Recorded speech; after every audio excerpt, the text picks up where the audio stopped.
Mesdames et messieurs, pays arabio discuter avec le ministre des Affaires étrangères de la Russie, Sergei Lavrov, de façon pour la Russie faire pression sur l'Iran pour l'Iran suspendre tirer sur le territoire. Et il y a un qui te prend parole, qui t'a parlé, fait connaître que la Russie gagne un partenariat stratégique avec l'Iran. Et la Russie gagne avec eux également une relation de stratégique, une relation de partenariat. Et qui en quelque sorte, ils pensaient là aussi gagner, eh bien, ça ne t'a pas assez de levier pour pousser pays qui dans la région Golfe suspendent, eh bien, subit perte de la part de l'Iran. Et la réponse que va donner le ministre des Affaires étrangères de la Russie va être spectaculaire et surprenant à la fois. Donc c'est peut-être ça que j'invite à tendre ensemble avec moi. Comment, eh bien, réunion ça a commencé ensemble avec les pays du Golfe. Comment de plein fouet, ils ont commencé à accuser l'Iran. Et comment, d'une manière spectaculaire, le ministre des Affaires étrangères de la Russie, eh bien, il a su exprimer ses mots. Il a su, on va dire, choisir les mots qu'il faut pour éviter, d'une part, eh bien, pour ta blessé pays, ça y est, captain, un soutien, bon côté, et également pour éviter froisser les amis qui c'est Iran et voyons pinga. Ben, les États-Unis d'Amérique et Israël, mesdames, mademoiselles et messieurs. Et dans la vidéo, ça me va le partager ensemble avec vous. Eh bien, tout de suite, on va le comprendre dans quelle dynamique là aussi qui bon déclaration Sergei Lavrov la sortie, qui ça veut dire, et de temps en temps, on a essayé de camper vidéo pour nous, ça nous faire mise au point. Pour nous faire ça, mise en contexte et analyse, si vous le voulez bien. Mesdames et messieurs, on a regardé ensemble, ministre des Affaires étrangères, la Russie, Sergei Lavrov. Bonjour de la part des ambassadeurs à Moscou. Je voudrais remercier Votre Excellence d'organiser cette rencontre avec nous et également au nom des pays arabes du Golfe, je voudrais vous remercier pour l'appel téléphonique de votre président avec notre dirigeant. Nos pays et les pays arabes du Golfe sont confrontés à l'agression de l'Iran. Ils représentent une premier bagage nous dans la vidéo ça c'est que eh bien il remercier la Russie parce que le président de la Russie Vladimir Poutine il fait un bagage qui est stratégiquement important. Dans un moment difficile ça côté eh bien les États-Unis d'Amérique pourraient utiliser les frappes de représailles de l'armée iranienne contre le territoire du Golfe pour pousser ensemble des territoires ça pour attaquer l'Iran. La Russie relaie tout territoire ça tout dirigeant territoire ça youn pas youn pour rappeler que Iran n'est pas votre ennemi et que si des missiles, des projectiles venant de votre territoire visant le territoire iranien, eh bien les Iraniens n'ont pas d'autre choix. Donc le plus important, ce que vous devez retenir, l'agresseur ici, ce n'est pas Iran, mais c'est l'oncle Sam et son fils Israël. Et ou après, le monsieur a commencé de plein fouet, il a commencé à critiquer pour dire que Iran a violé l'espace territorial et que par conséquent, Iran c'est une menace pour eux. Mesdames, mademoiselles et messieurs, en avancée. Ils représentent une menace pour notre infrastructure civile. Beaucoup de personnes ont été tuées au cours de la dernière semaine. Et nous savons que vous avez des relations stratégiques spéciales avec l'Iran et c'est pourquoi nous espérons que la Russie jouera un rôle plus important, exercera une pression sur l'Iran pour mettre fin à l'agression contre nos pays.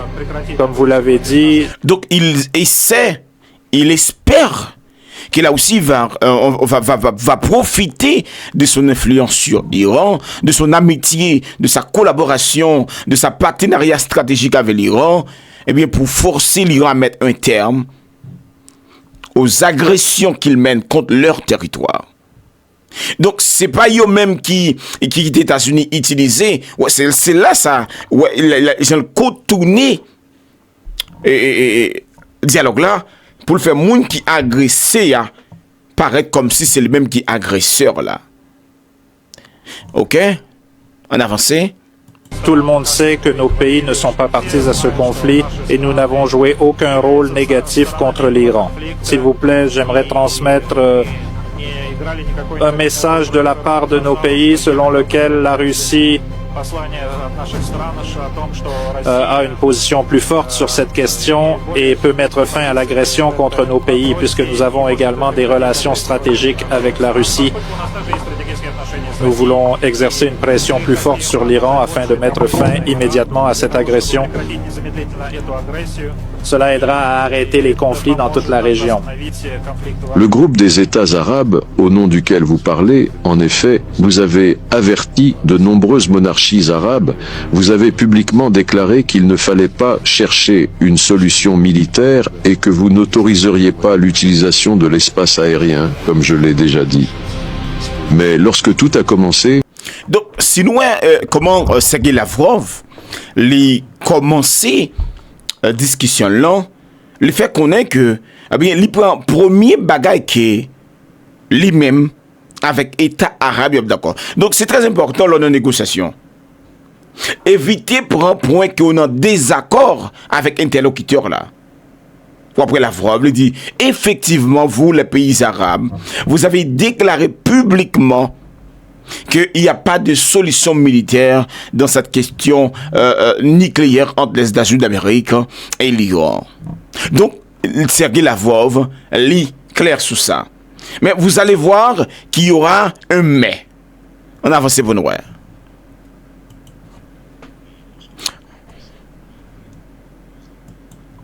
Mais, lorsque tout a commencé, donc lorsque on met dans mi-temps des phrases, ça veut dire que première partie de la phrase là, eh bien, sens libre contenu, hein, l'idée sens contradictoire avec premier. Hein.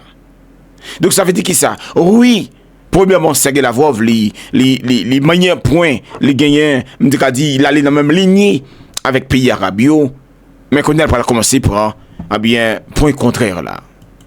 Malgré vos nombreux appels adressés aux États-Unis et à Israël, vous avez condamné ce que les États-Unis et Israël ont commencé à faire.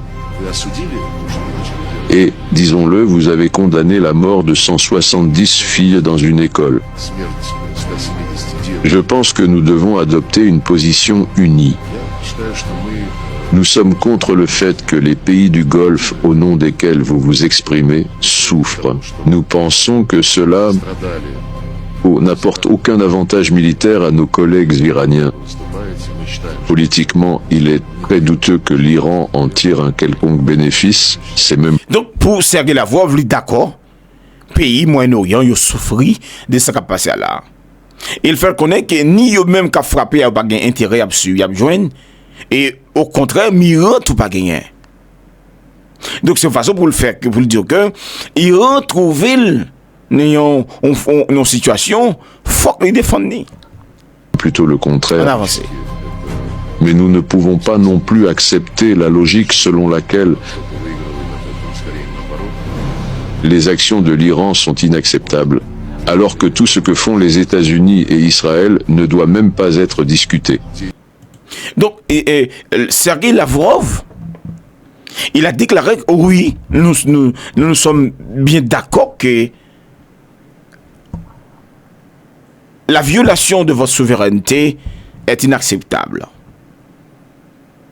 Mais il a déclaré également que nous devons nous mettre d'accord sur le fait que si la réaction de l'Iran est inacceptable, mais l'action des États-Unis d'Amérique et d'Israël l'est aussi. Donc ça veut dire que il faut comprendre, oui, ça Iran, de manière Iran agit, Iran a bien les froissé nous. Mais il faut que vous ayez le courage de le dire. Action États-Unis a mené en tout, eh bien, l'Imal Menel.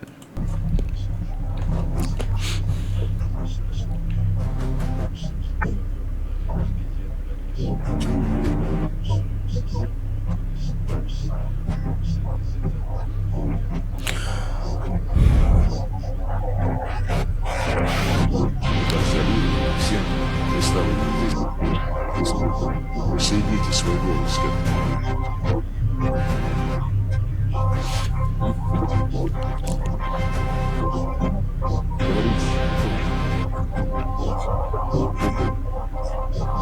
Далее, я с этим согласен.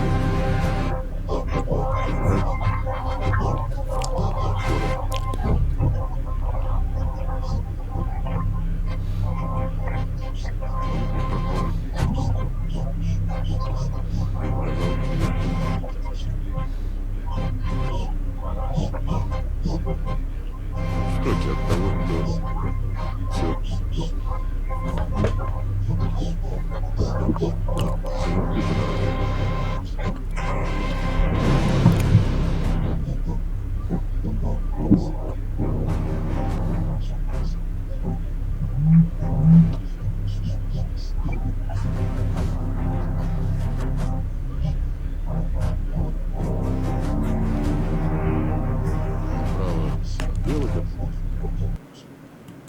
Donc, Sergei Lavrov, là, le deal parlait avec le ministre des Affaires étrangères Oman. Et dans la négociation que tu as gagné, eh bien, il y a une solution qui a commencé à sortir.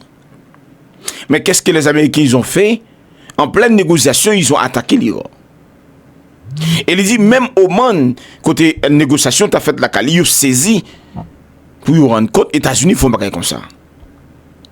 Donc, le ministre des Affaires étrangères fait connaître que oui, ça Iran fait pas bon.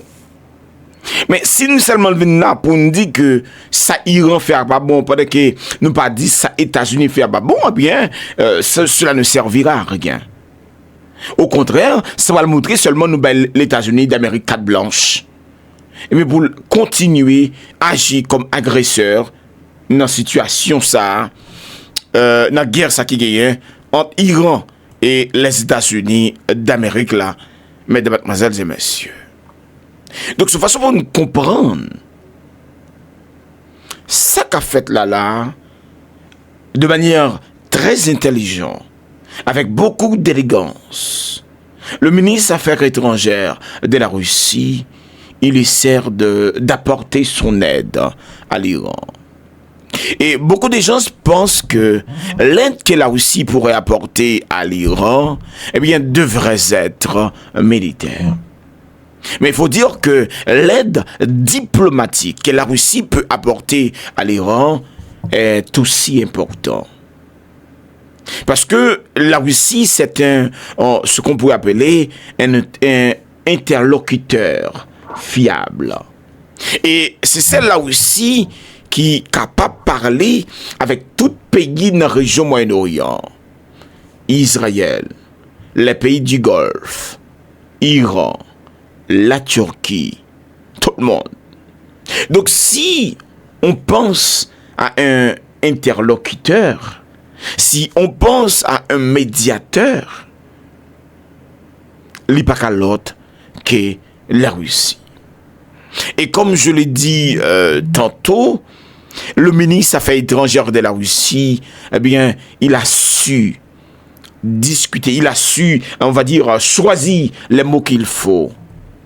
Il a su défendre l'Iran avec élégance. On a le fin tendre ensemble et fin suivre reste conversation. Sergei Lavrov, je vous rappelle, qui est plus que 20 ans depuis le lycée ministre des Affaires étrangères de la Russie. Dans ce rôle. Déjeter votre preuve que ce n'est pas logique. Mission réclamer la fin de toute action militaire, en commençant par un moratoire total sur les attaques qui entraînent des victimes civiles et la destruction des infrastructures civiles, comme cela se produit dans de nombreux pays arabes. Nous sommes actuellement en train d'observer comment En réalité, l'économie mondiale se retrouve privée, au moins pour une période extrêmement longue et indéterminée, de l'un des piliers, des moteurs les plus fondamentaux de son développement global. Et comment les infrastructures vitales des raffineries de pétrole sont systématiquement détruites. Tout cela est terrible. J'ai entendu dire d'ailleurs que au pays, il me semble, même pareil, veulent maintenant soumettre une résolution au Conseil de sécurité de l'ONU. Dans l'esprit dont vous avez parlé. Condamner l'agression de l'Iran sans dire un seul mot sur les actions des États-Unis et d'Israël. Eh bien, cela ne fera probablement que diviser davantage. Je suis sûr que les Américains, bien sûr, ne saisiront pas cette initiative. Elle correspond entièrement à leur logique, qui consiste à dire qu'il faut achever ce régime, un régime qui n'a pas le droit d'exister. Vous savez, l'année dernière, les Américains ont soumis une résolution sur l'Ukraine au Conseil de sécurité qui appelait simplement à mettre fin au conflit le plus rapidement possible. Eh bien, il y avait aussi quelques sur l'Ukraine. Mais c'était le sens de cette résolution. Adoptons une résolution similaire au Conseil de sécurité. Nous serons tout à fait prêts, à mon avis. Ce serait juste. Merci. Eh bien, s'il vous plaît.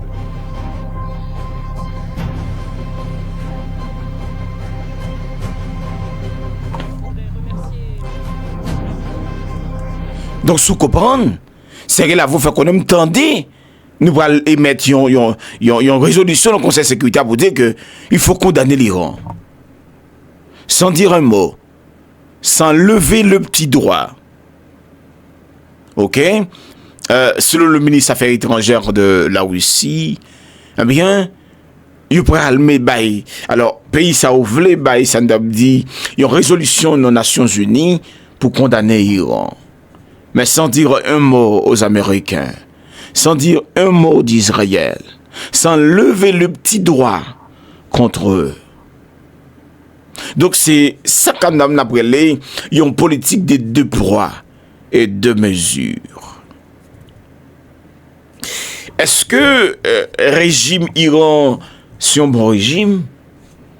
Qui est-ce premier pour me dire que c'est un bon régime? Et si le régime Iran, il n'est pas un bon régime parce que nous avons dit qu'il n'y a pas, on dit qu'il n'y a pas qu'une démocratie,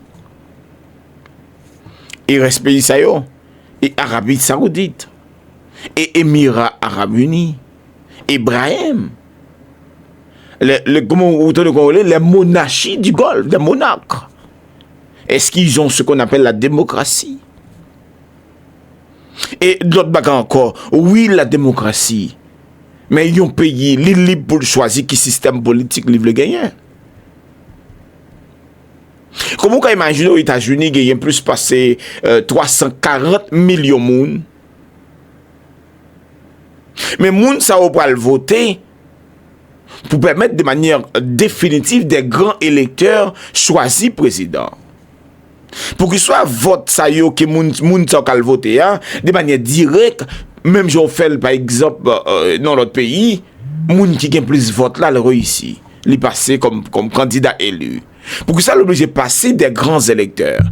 C'est une façon pour contourner si avec un résultat qui prend dans l'élection ça qui prend en faveur qui prend en faveur le système qui dirige le gouvernement. Et si il y a des gens qui t'a dit que côté Israël il y a depuis 3000 ans depuis le temps là. Mais si tout pays a commencé à reprendre territoire de gagné depuis 2-3 000 ans, Américains n'ont pas de place côté où est là. Ben ancien amérindien, le nouveau monde qui était là avant yo, ben au territoire. OK?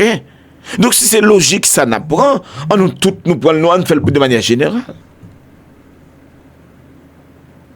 Donc, c'est une façon de comprendre, c'est que on ne peut pas avoir ce qu'on appelle quelque chose qui est une vérité et un mensonge à la fois. Soit c'est une vérité, soit c'est un mensonge. Est-ce que le régime iranien a des bagailles qui fait qui pas bon là-dedans? Peut-être oui, comme dans tous les régimes. Même gens aux États-Unis, même gens en Israël, même gens en France.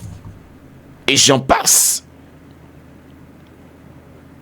Maintenant, si le régime iranien n'est pas bon, c'est au peuple iranien de le changer. Pas aux Américains. C'est pas la responsabilité de quelqu'un venant de l'extérieur. Ok? Donc, je pense que c'est le peuple iranien qui a dit que le système politique, ça n'a pas besoin encore. Mais c'est pas un monde de l'extérieur qui doit forcer la main pour accepter un système politique et peut-être qu'il va même dans l'intérêt. Pour une vidéo pas trop longue, parce que déjà dans 20 minutes là, on fait une temps de déclaration du ministre des Affaires étrangères de la Russie. Alors, ou bien on fait une temps de reste. On va dire que, comment ça va encore? Conférence de presse là. Et on m'a fait me connaître qu'ils sont passés dans l'espace. Commentaire là, mesdames, mademoiselles et messieurs, c'est très important.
Donc, mesdames et messieurs, nous comprenons. Lavrov l'a joué avec la prudence. Les dénoncer à Israël et les États-Unis d'Amérique. Demandez qui est-ce qui va au droit? Qui est-ce qui vous dit système politique ça va bon? Si nous tous faisons partie de l'ONU, ok, l'ONU reconnaît le gouvernement ça. Donc, moi, pas qui commenter m'a fait sur ça. Bon, temps nous même parce que comment t'as fait me faire la mi-temps comme vidéo déjà et me te promettre non dernier partie à me pas parler de lui. M'a quitter nous même pour nous dire que ça ne pensait. Non, espace commentaire là. M'a nous rendez-vous dans l'autre vidéo. Pour vidéo ça, partagez dans plusieurs groupes sur plusieurs pages, quittez commentaire pour moi c'est très important.